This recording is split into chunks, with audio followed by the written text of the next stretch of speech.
വയനാട് മാനന്തവാടിയിൽ ഭീതി പരത്തുന്ന ആനയെ പിടികൂടാനുള്ള ദൌത്യം ഇന്ന് 6ാം ദിനത്തിലാണ്. കാട്ടിക്കുളം പനവല്ലി റോഡ് മാനിവയൽ പ്രദേശത്തെ വനത്തിൽ നിന്ന് ആനയുടെ റേഡിയോ കോളർ സിഗ്നൽ ലഭിച്ചു. ഇന്നലെ രാത്രി തോൽപ്പെട്ടി ബേഗൂർ റോഡ് മുറിച്ചു കടന്നാണ് ഈ പ്രദേശത്തെത്തിയത്. ട്രാക്കിംഗ് ടീം വനത്തിലേക്ക് നീങ്ങി.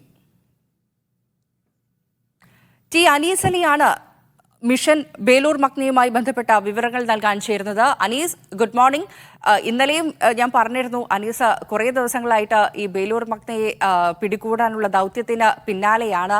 ഇപ്പോൾ ഇന്ന് ഈ ദൗത്യം എപ്പോഴാണ് ആരംഭിക്കുക? ആനയെയൊക്കെ ട്രാക്ക് ചെയ്യാൻ സാധിച്ചിട്ടുണ്ടോ?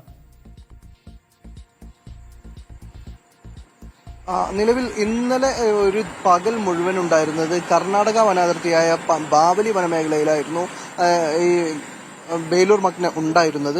അതിനുശേഷം പക്ഷേ ഇന്നലെ രാത്രി 9:30 കാട്ടിക്കുളം പനവല്ലി റോഡ്, കാട്ടിക്കുളം തോൽപ്പെട്ടി റോഡ് മുറിച്ചു കടന്ന് കാളിക്കൊല്ലി വനമേഖലയിലാണ് ഇപ്പോൾ ആനയുള്ളത്. ഇത് ഒരു ജനവാസ കേന്ദ്രത്തോട് ചേർന്നുള്ള വനമേഖലയാണ്. അതുകൊണ്ട് തന്നെ ഇന്നലെ രാത്രി 9:30 തന്നെ പ്രദേശത്ത് വനംവകുപ്പിന്റെ അനൗൺസ്മെന്റ് പോയിരുന്നു. ജനങ്ങളോട് ജാഗ്രത പാലിക്കണമെന്ന് ആവശ്യപ്പെട്ടുകൊണ്ടാണ് ഇതിലെ അനൗൺസ്മെന്റ് കടന്നുപോയത്. ജനങ്ങൾ ജാഗ്രത പാലിക്കണം, പ്രദേശത്ത് കൊലയാളിയായ കാട്ടാന ഉണ്ട്, ഈ മേഖലയിലേക്ക് എത്തിയിരിക്കുന്നു എന്ന് പറയുന്നു.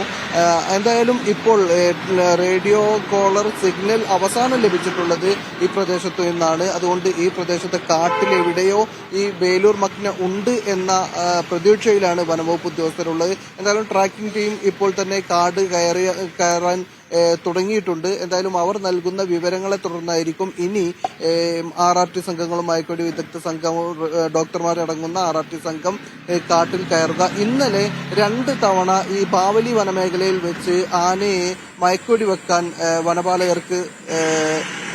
വനപാലകർ ശ്രമിച്ചിരുന്നു. പക്ഷേ ആ ദൗത്യം രണ്ടും വിജയിക്കാനായില്ല. ഒരു തവണ ബേലൂർ മഗ്നക്കൊപ്പം ഇപ്പോൾ നിലവിലുള്ള ഒരു മോഴയാന ഇവർക്കെതിരെ പാഞ്ഞടുക്കുന്ന ദൃശ്യങ്ങൾ പുറത്തു വന്നു.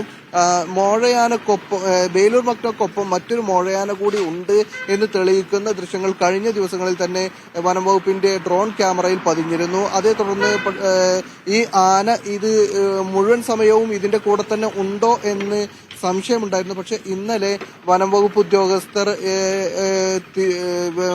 ഉദ്യോഗസ്ഥർക്കെതിരെ ഈ മോഴയാനയാണ് പാഞ്ഞടുക്കുന്നത്.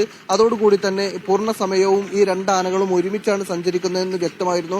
കാരണം തലേ ദിവസം ഉണ്ടായിരുന്നത് മണ്ണുണ്ടി വനമേഖലയിലായിരുന്നു ആന ഉണ്ടായിരുന്നത്.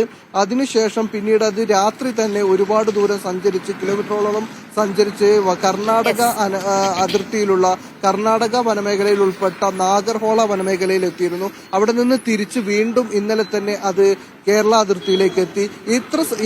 അവിടെയാണ് ബാവലി വനമേഖലയിൽ വെച്ചാണ് ഈ കൂടെയുള്ള മോഴയാന ഉദ്യോഗസ്ഥർക്കെതിരെ പാഞ്ഞെടുത്തത്. അതോടുകൂടി തന്നെ മുഴുവൻ സമയവും ഈ ആന ഇതിന്റെ കൂടെയുണ്ട് എന്ന് വ്യക്തമായിരുന്നു.